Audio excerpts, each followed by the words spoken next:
Cynthia from Sin City Neuro NP. So I just wanted to talk a little bit about double vision. So I just get consulted for a patient with double vision. What is on my differential diagnosis? So maybe brainstem stroke, third nerve palsy, Horner syndrome.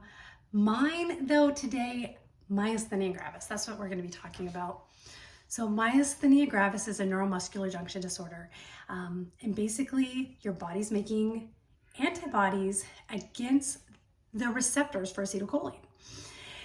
And what happens is when those receptors are blocked, your muscles can't contract as strongly as you want them to, because not every receptor is going to be blocked. So you can still make some movements a lot of the times, but sometimes you become profoundly weak.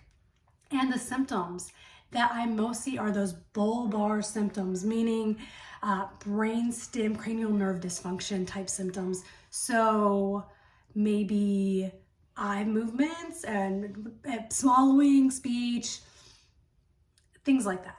So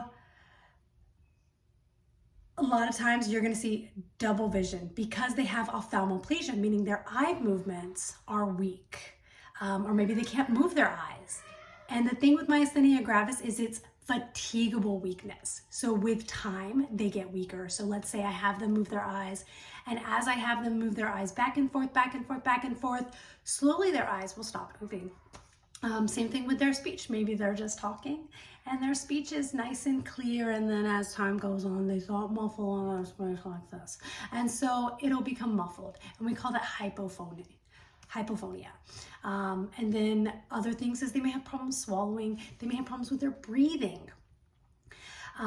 So testing in the hospital. So this person shows up, and so I want to check their acetylcholine binding and blocking. Outpatient, once they hit the clinic, I want to check anti-musk, and maybe if they're negative for both of those things I mentioned, LRP4 antibody. And then let's say they're having a lot of respiratory distress when they come in now. I may want to do plasma exchange. So maybe we want to filter out their blood. Maybe we want to do IVIG for 4 or 5 days.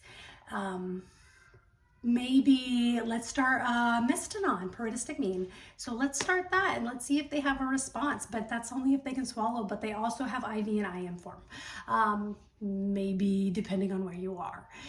So you can also, let's just say they have ptosis and their eyes are just super droopy. That's one of those things. You put an ice pack on their eyes and maybe all of a sudden they can open their eyes. That's a quick ice pack test. So you just do that, you take it off and they're like, wow. I mean, it's very only temporary, but it's a quick check that you can do to be like, does this person have myasthenia gravis? So other workup that we're going to do in the hospital when they show up is we're going to want to do a CT thorax. So we want to look to see if they have a thymoma, because if they have a thymoma, which is a tumor on that thymus, then maybe they can take that out. Because in many patients, if you remove a thymoma, or sometimes in patients that don't have thymomas, this is getting in the nitty gritty, sometimes we'll still remove them if they're young.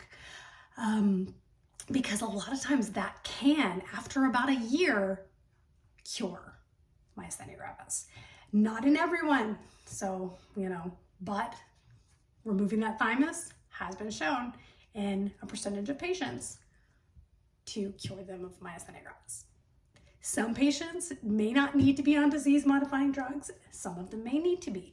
It depends on how refractory to medications that the myasthenia gravis is. Some people are just on that pyridostigmine symptomatic medication, and that's it.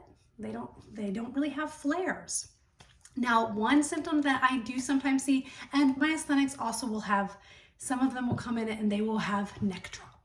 So, because like I said, the myasthenia gravis affects those small muscles. So muscles in your eyes, your speech, your swallowing, the diaphragm, sometimes, and kind of proximal things too, but those small muscles. So I've seen I often see neck drop, so they'll just be like this and they can't raise their head up. And they're like, oh, God. So can't raise their head up. Another thing is fecal incontinence. And I know that sounds very bizarre, you know, because everything else is up here, but fecal incontinence is the other one that I see pretty frequently, where they're being worked up by GI and they can't figure out why they have this incontinence. And it turns out that they actually have a neuromuscular disorder, and that sphincter is just weak. And so because it's a small muscle, and so it's being affected, and so they have incontinence. And it's kind of bizarre. And there have been case studies that show that I've seen it numerous times, actually, surprisingly. But that is one of those things. So whenever you have anybody who comes into your clinic or into the ER or wherever that you're seeing your patients, if you ever see them with double vision, just keep in mind, maybe they have a neuromuscular disorder. If it's been going on for a while, that could be what's going on. If it's a very sudden onset, then always think about strokes and ischemic nerve palsies as well. So those are always things to keep in mind, because it's not necessarily, you have to look at the whole clinical picture and look at all of their symptoms. Now, another thing, they're in the hospital, always order NIFs on them with respiratory, because you got to make sure that their breathing is doing okay. All right, so that is a little bit about myasthenia gravis. If you have any questions, just leave a comment and subscribe if you want more videos like these. Thanks.